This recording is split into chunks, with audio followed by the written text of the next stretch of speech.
Aje. Yes, I'm waiting for you.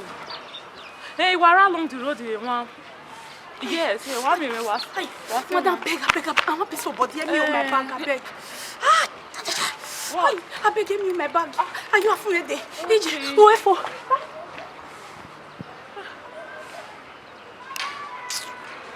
Women issue. Well, now it's leaving, now.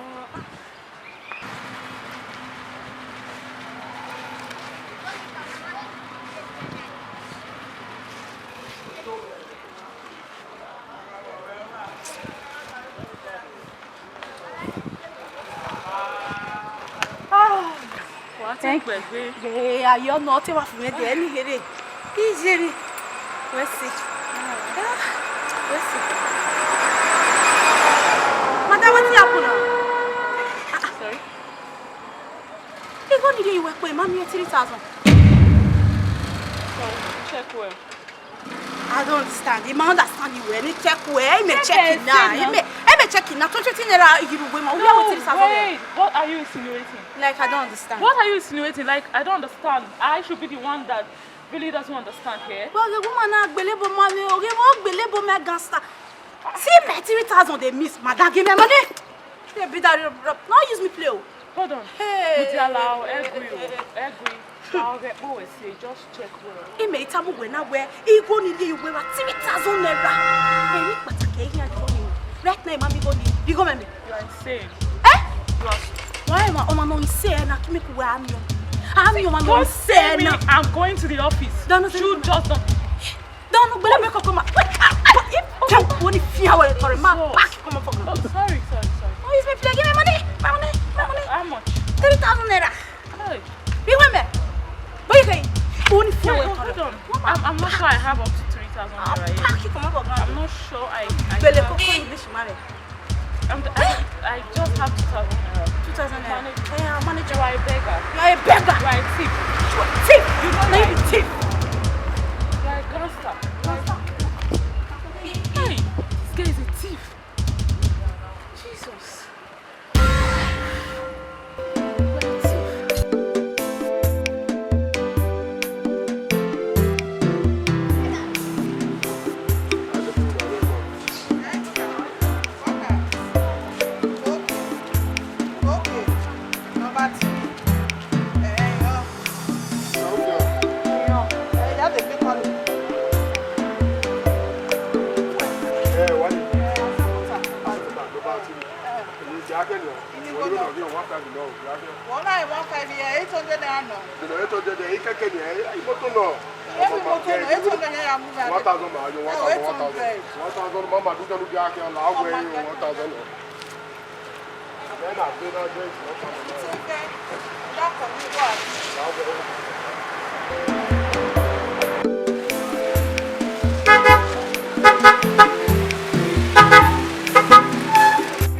Hello?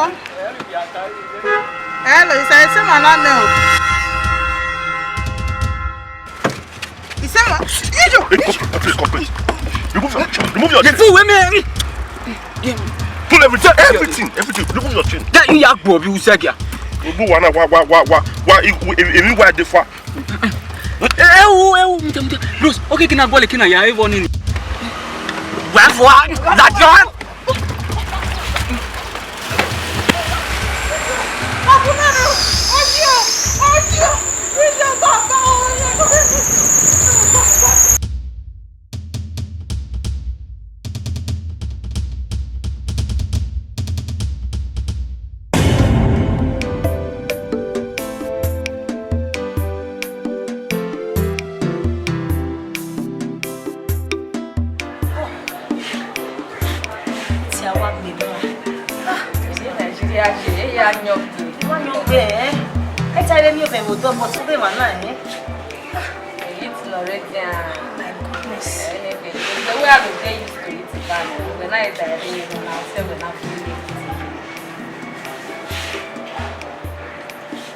Sister, now what's already?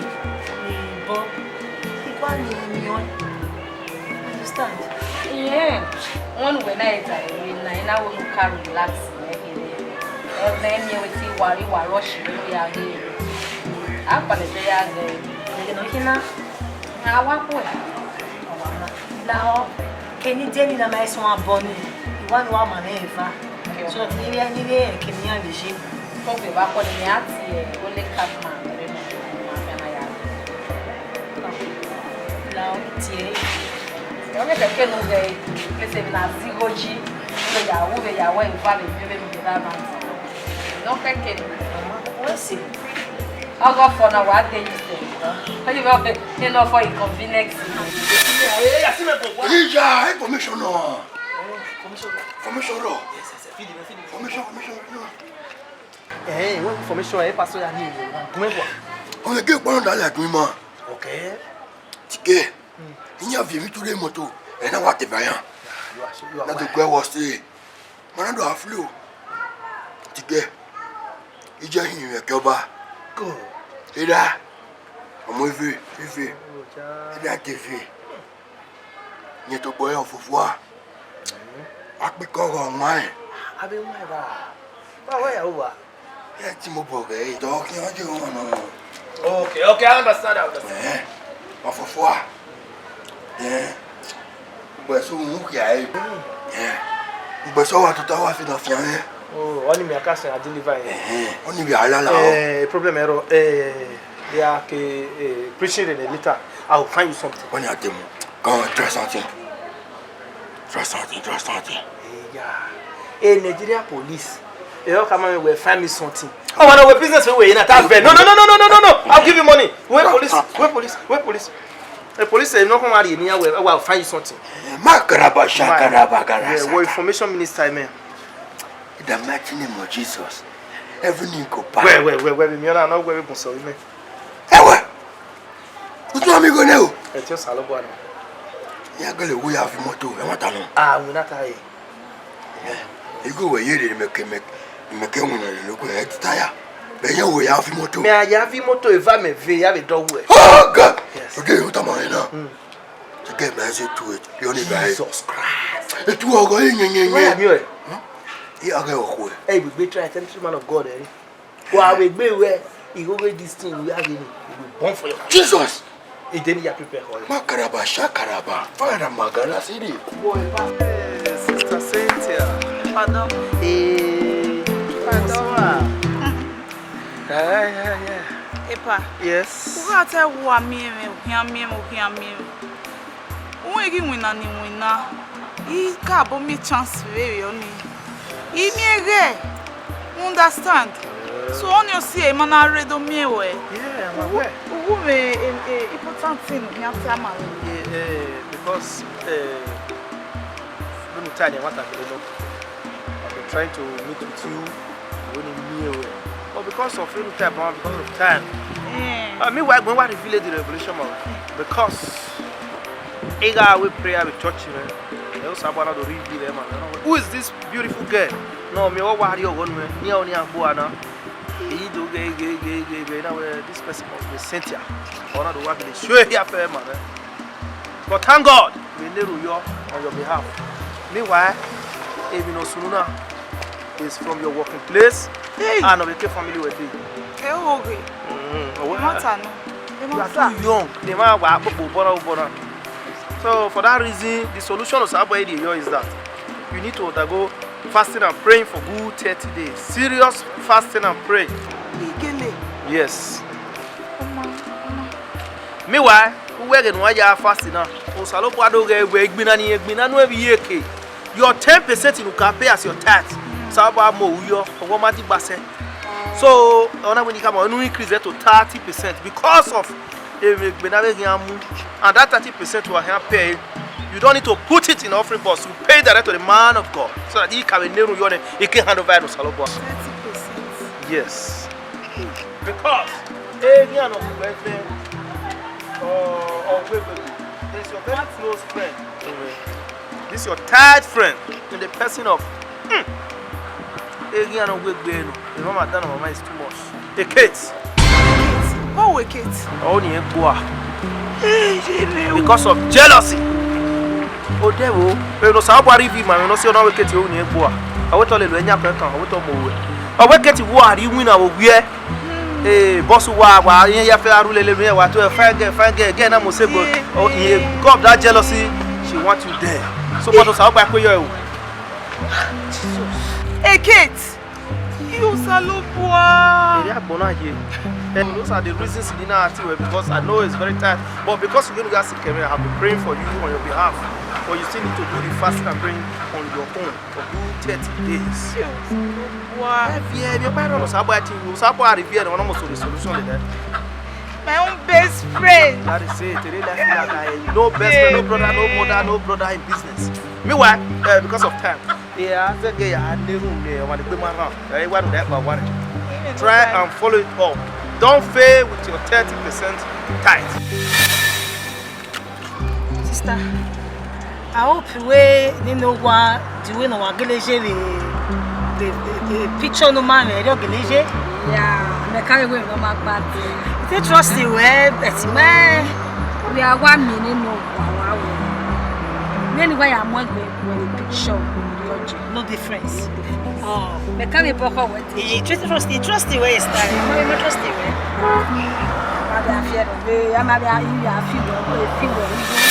What's on? What by our check? Our friend, my phone. I want check. Judge Moto, that's outside the mama, yeah, make a move. It's a breakdown with that. Oh, yeah, I will go and check your mouth.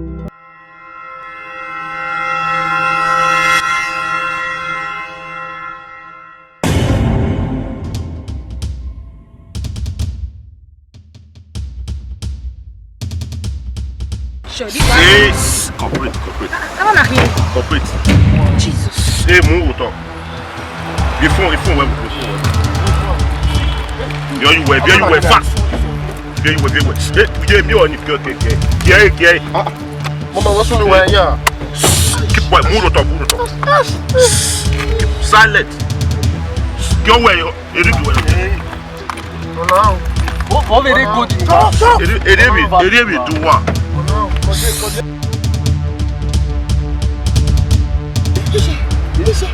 Você vai não? Oni. One moment. Oni. Tá com paquê, mana? Larga aqui. Sua emoção na nakma.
Anyway, yeah. Erigije. Christy.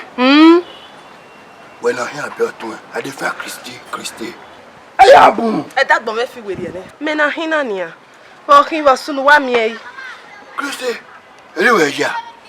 Viager. Where am I? Let's put me now. I will be Johnny. I just that. Ija, Monica Jo. O me wo ma ga ye that boy fi o hanu salobua na ye tori o salobua gi fi that boy we ri. O ya hin ne mo se o ya hin ne wan na o ya hin pa. O ya hin no so se. Because we you on so se. O se ni o de you o hu. Mo dia. O we on do so se. Because ni we je no we you on so se. Ah wa so se. La wo bo yo salobua ya yin. Edo ne u yerun ni na. Room ta ve nu kwa mieme na we mountain e wa she. Amu monika wa loya. Iwa hiene ya fe. Ina mu igo ina ya mu yoto salobua. We le pastor me hai. Iwa ya mu ni go ina mu fiota. We no original nia. O salobua ri o dafime. Salobua me ri on me. Yon del mona ya me. Wa no mi odo so amu egbe nka ya amu egbe. Enu je na. Emi kiri we. Amu pa mi kiri we. So I don't want to ajo nka ajo. Because who is one? Oni Zua. Memi odo, iye gwa lodo we a te mi kan gba ke we o. Iwi ri gwa lodo we o salobua o da fun me. Ye meri mare ni a. Ke gbe me ge no ki ya me hian e. Christy. Au pasha wo no jakedo ade. Uki ona mu ke pastor. Mu yo ke pastor. The pastor me go pokio. Then na we fast, then na neru. Ya ti ogun nu e papa na. Ya wa ti ogun nu e then na run we Martin. Holy Ghost. Hey! Every evil spirit around me. There be fire. Ye give boy. Ole. Down on mama. I have seen the light of God. Oh, I have seen the light, oh, amen. I have seen the light.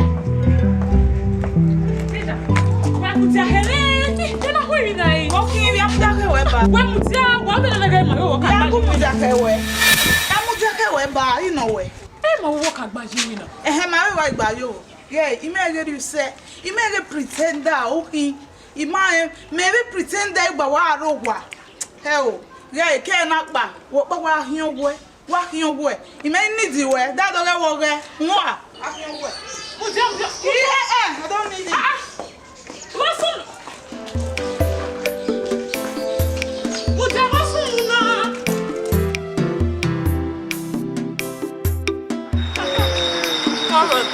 Okay. You are blessed. Yes, it's been a while. Do you know Bawe? How no silly? Now I'm not here where this is a cab walk. Surprisingly, or how am where we wake up business? Yeah, I'm telling you. So when you get a call, man, or to the glory of God, then I can where a wake up business. I'm not man of God. So I love what TV. Oh, more of it. You salobo. So, man, is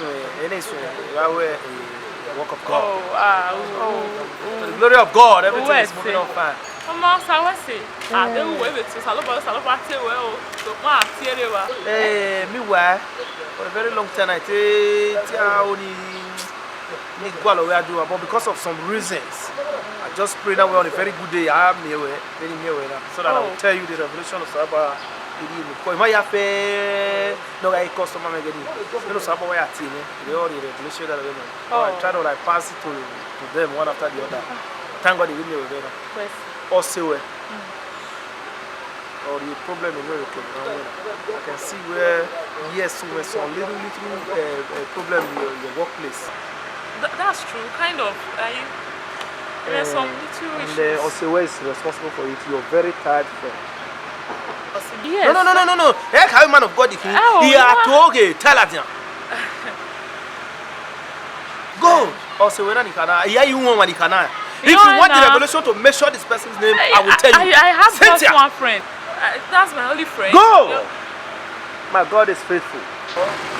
My name, man of God, now. So I'm telling you what you don't know now. Man, I got to sit at here. So, also when in at here, sit here in all the Egboa. She's interested in your position with singing with her. Or we are when they are whoever we're on a very good day because we're a nice person. Here to recall back.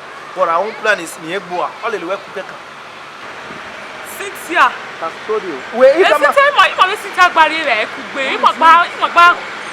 I'm telling you what you don't know about yourself. When mama division you don't have it. Okay. Mwah. So you need to be prayerful. The Lord is with you. So address one just that the church very environment. No, we'll try to go let them so that I'll pray for you, okay? So that any weapon fashion against you will not prosper. You don't fight with your enemy with bare hand. It's with prayer. Alright, take care. What's it? Alright.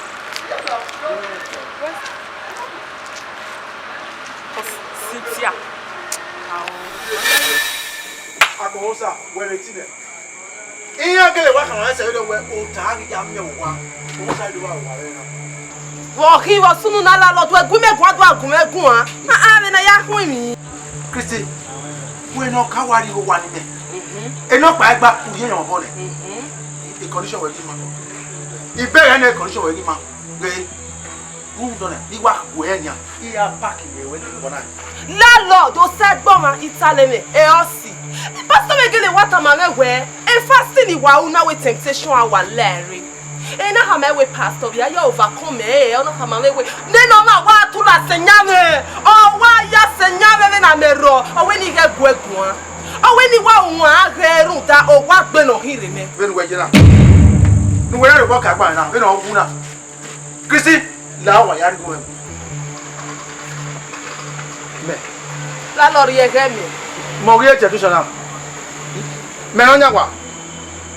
Iba bo la we pe. Boy person iba bo la wa iba gbe. Landlord get your boy your ma o. Iba bo la wa iba gbe. Your boy your ma o. Ima how we ya. Igu we me ya bo wana Christy. Igu we me ya bo wana. Cause your boy your ma o. Ima how we ya go sa so ko pa no ri ere me la wo boy me we ri ere me. Christy, ibere we na a condition we ri ma ye. Era bi you e o wa gbe. Ku ke jade by person ni. Wa ya o wa gbe Christy. Igu me ya bo wana. E ya bo asogbo a. O wi ya bo la we gbe a. Christy, o we me. Eri akele cha. Wewe. Akwa yi are. O mo na ni go wana me. Iye we ya ro wana. O wa da ni lai wana re. O gbe ta ko yi mo na.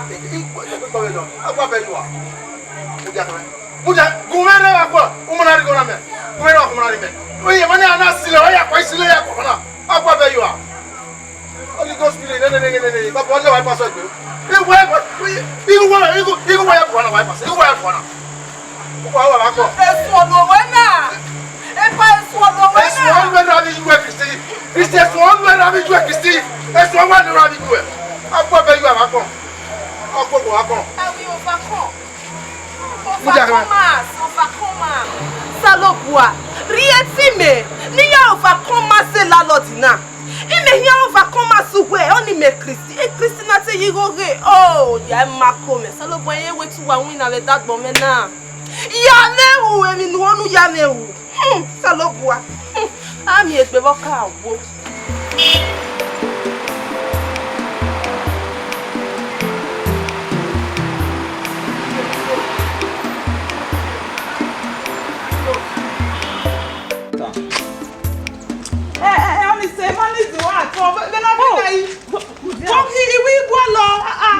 I don't need you. I mean, I'm going to see. So, You get what I don't understand. what are you? A problem is having with her now. Mad going so. And your pay wow ni. Hey, the boy, coming. Really? Hey, Oma, and your pay wow ni. Why reason where? Boss here, but no that this is your attitude. You've been putting it on for some time now. Oh, okay. We'll swear in there for some time, but you might no lamb. I didn't want it to get to me, you know. But anyway, Yahweh, now, I really want to know your reasons. Yeah, my sister, it will come my way. If we may only my way back here, it will look your way. Just like yes, my father was fine. Imagine the way. You may have said down him. Ah, and you my boy Barrow. Yeah, my sister, just your boy. I don't need you. Fine. Now, ogele wari ma, emi ni ahama me ni matejaji, ogele wari ma na we, ye. Ni ahama me so pa na we on se ne here ti agere na, but now I'm beginning to believe it. Where you gele waje because you've shown it all. Who were presented boy as that wicked person. You are wicked. Emi agie we. Yes. Emi no we go we home. Imagine the way your boy. Oh my God. Ogele wa hin ruda emi ni me be home. Omo down okay my sister e pretend that o wa hin if I tell you you share if you wa you bo me wo go le ba wa lenu e if you alone because omo down okay fine I don't need you no problem you don't need me I can stay without you yeah me so pa what the problem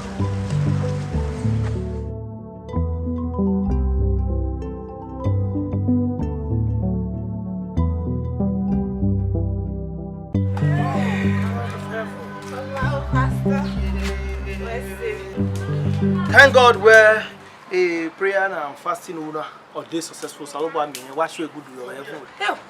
Salobo me we see. Salobo pastor me we see. We see. Meanwhile, when one that go 21 days fasting and prayer and now, when we my fool because enemy no me they buy problem no me or bolobo. So in a way, a segment by segment, I break it with the first stage in I will want for the banner. I love it. But Osalobo I rush on, that is why I give you break. I spirit down over on me Benin. No worry, you want me. Eya break and loose. Amen. Eya loose. Eya break. So meanwhile, when I worry for the now, you start another fasting and praying a day Thursday, which is going to last 7 days. 7 days. No, if you man. Oh no, no, ask when now. My work and power. Yes, but meanwhile, work here, where we were there. Yeah, me away me over so that me opportunity they attend to other people. Who wait that 7 days in it? Yeah, a prayer appointment through phone call. We say, pastor, we say. It's about mommy. We say, pastor. Thank God. Who come Salobo? No, Yahweh, a man of God, the baby me. Salobo, we say. We hate pastors. Sieko come in me. Pastor Sieko come. Sieko ya side for. Ew. You got it, man. But meanwhile, you know they were a seed of free no raw. No lele no eka uno my house I go transfer exactly a lot 21 days do back. No a lot. I feel Salobo for one night. Hey, you get seed of free ni te wa mia. Ite wa mia ni na wa we fasting ni na wa we fasting mi ya no wa re me na wa format. Eru pa igare me. Baby no iwa jena if you never wo kwa ya waso wa na iwa with the transfer. Go. That make you a true child of God. We see. How do you know Keko Sabo no Salobo? We see. Only oge no eka only 21 days. Wa here is oge the 7 days by the Thursday. Egbe no ya sana o. Egbe no we una ga business at here. Pay after service. Osaba-Ekhoe egbe business. It is called pay before service. Hallelujah. Because I want to fail a business. Meanwhile, you go to pay over 7 days is 25,000. Big over the only egg papa. Pay first before Christmas fasting and prayer. You wanna pay me to work was about a phone me. It was side became. If you and me na meti and no sir. Oh, I know most Salobo you go there. Yes. Oh, help we rapad we ruano. Who Sabagile where yes, no. Me we get fail when tiny. A transfer not running. I get better now because man of God is hungry. Oh, fellow. Peace of the Lord be with you. Where's the pastor? Get your turn. Get fellow. Pastor no Salobo here what they buy. Oh, why ya me na ya?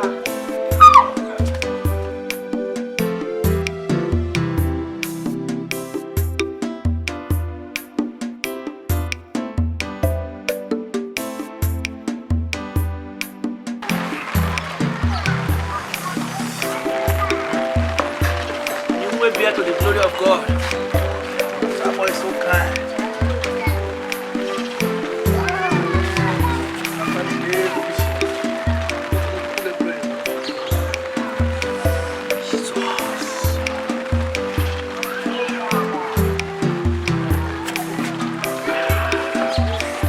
I will call you, man.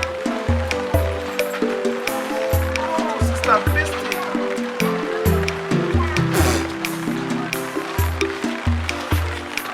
You are blessed. May the peace of the Lord be with you. Pastor,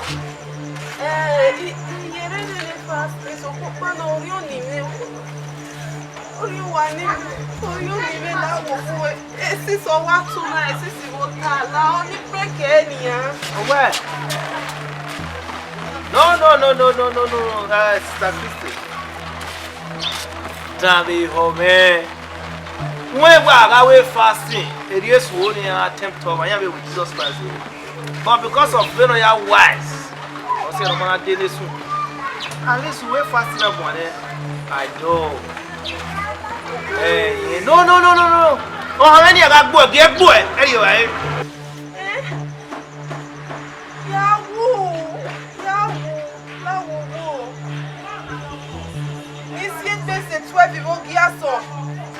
Me wa gwana me ware mate me wa we with you. Yes, we are close to Salopo, but I had to money and making here, one year ago, and it's like a little room or Salopo. This year, best 12 o'clock, you won't get so. Pastor Yahoo. You beg it up, how are you very? Salopo, you think we have many Salopo like Jesus. Oh, my, what's the pastor, my? All right, you are blessed. Thank you. All right. Someone has was why not break. No evidence to say no. Why do you go me one break it fast? What no about do it.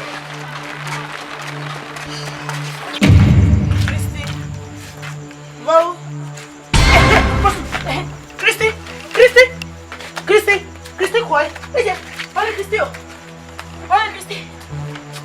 Christy. Christy. Christy. Il me dit bon. Pasteur, il est facile. Il go salon pas avec moi. Tu es bien. What is that? Il me dit bon, il c'est ça tout. Il me dit bon, il a dit.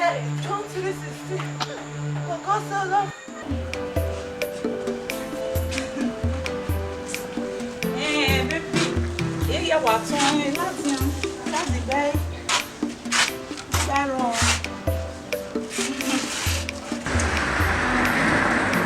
Moi, parole, il a joué, non. Toi, Missy, ouais. Eh, nia. Wow, le réseau.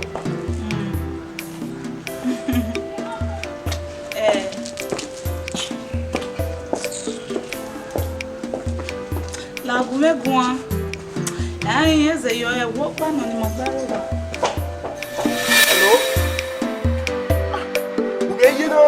Wọ́n sì me ṣe wọ́n ìwà ruwo ve. No go rubbish. Huh? Yes. Yes. If I come ça. Oye. Oye, c'est yes. Bon, ça no pas de problème. Bro, c'est mieux. Il moto ni wa la de. Il y a te do mi wa. Ele ni moto. Ojina wa robi my hand. Ah, very sad. A phone me, handbag me, a bag, a luggage. You know what you mean? Ah. Take a phone me. Wa give me na me what the strong day. Ah, that's too bad. Did I know what you night? Okoro is very far from here now. Aigba-Ekhoe here now. Aigba-Ekhoe? Yes, now. And a complimentary card in your the address. Oh, one little way. Ah. I mean, maybe this time they email Hawaii now, but let me see what I can do.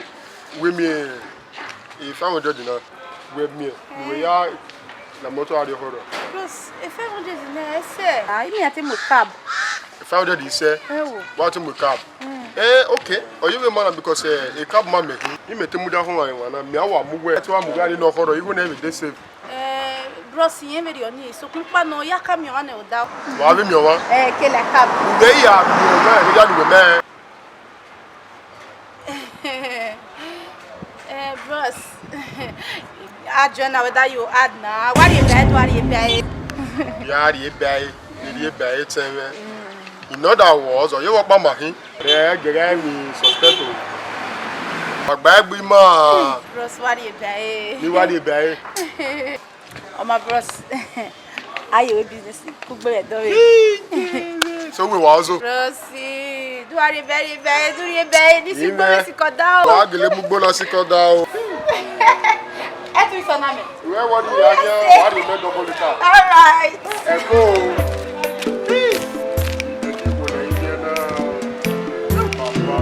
You know what to wear now.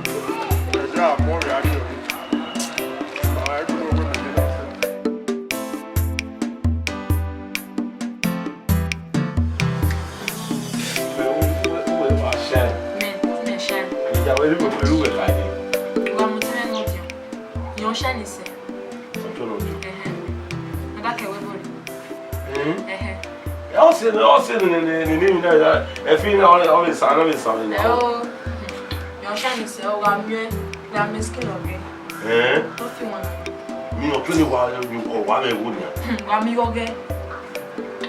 Alors.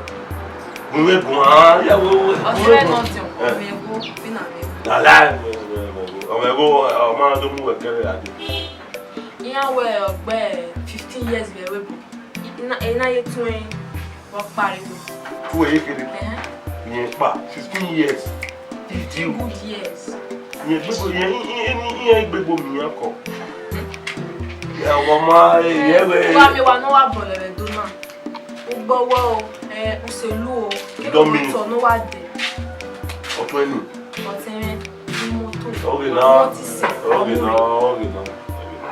Oge. Oge náà. Tímẹ̀tọ̀ oge. Oge ẹ̀kọ́ kí bí ẹ yà believe yọ ọ̀tún ẹnu. Kí ni mẹ́ta sí ọmọ yá méjì? Ẹ ti máa yà ọ̀dì ìwé proof let me see proof now. Ọmọ yà snap ní níbo wà rí nímẹ̀ náà yà méjì. Wẹ́ wọ́n ní ọ̀gìlẹ̀ ní ẹ̀bù. Ọ̀rọ̀ yà snap ní. Ẹ yà snap ẹ̀ rẹ̀ nímẹ̀ náà mi ẹ̀. Inú àwọn well if the paper woman can do the paper. Reading here ni bili kiri yẹn gbé ọmọ tàbí later. Adami o ne em hena em no se hena mo ni bo wari. Ni me na da me. But you need beg always sees please. You need to lie what you told. Eyan ya mo re ni me na da ya me. O be me ya mo re le de Sunday. Akota le de Sunday. Wari peta. Amore peta ki lo na ya ipere ni ya. E ba kan dem. Ìyá wa ka yo pa eh peta. Ya le we. We gba bi money na be we we me ya understand. Let me see it. I'm going to April. Let me see it. How is are you? Yeah, well.